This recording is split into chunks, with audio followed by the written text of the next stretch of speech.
Pension తీసుకోవటం సాధారణం, కానీ రిటైర్మెంట్ తరువాత కూడా జీతాలు తీసుకుంటూ ఉద్యోగులుగా కొనసాగుతున్న వాళ్ళు ప్రొద్దుటూరులో మాత్రమే కనిపిస్తారని అంటున్నారు ఎమ్మెల్యే వరదరాజుల రెడ్డి.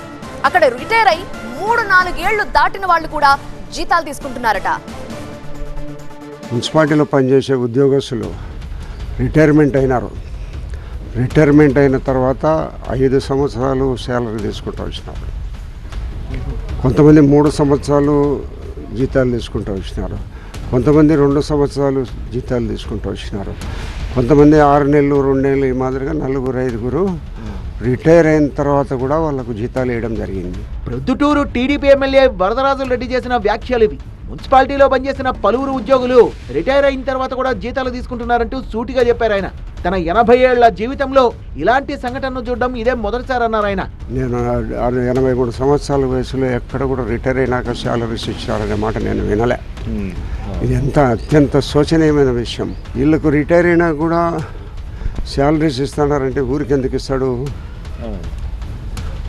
ఇస్తాడు శాలరీ? దాంట్లో కూడా చేతులు మారినాయి.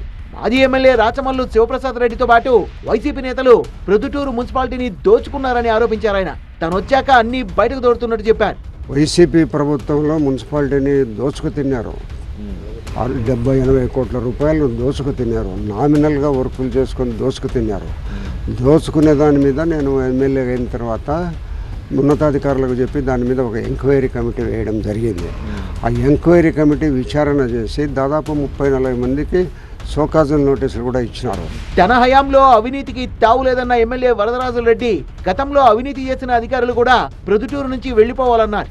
ప్రొద్దుటూరు మున్సిపాలిటీలో 30 కోట్ల రూపాయల మేర పన్ను బకాయిలున్నాయని, వాటన్నింటినీ అధికారులు సక్రమంగా వసూలు చేయకపోవడం వల్లే సమస్యలు వస్తున్నాయన్నారు. ఎమ్మెల్యే వ్యాఖ్యలపై ఇటు వైసీపీ నేతలు ఇటు అధికారులు ఎలా స్పందిస్తారో చూడాలి.